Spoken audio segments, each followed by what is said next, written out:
Hello friends, today in this video I will show you how to check Chrome version and update Google Chrome.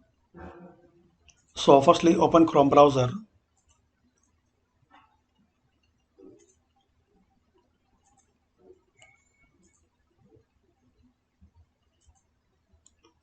Now here guys, click on this three dot, then hover cursor to more tools,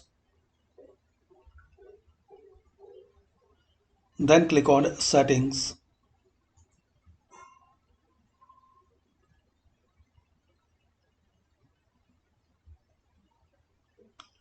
Now click on about Chrome. So here guys you will see your Chrome version. In my case it's latest version 999.0.4844.51.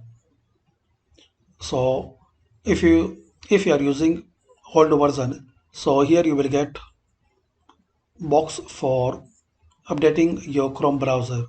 So this is the way guys you can check and update your Google Chrome browser in Windows 11.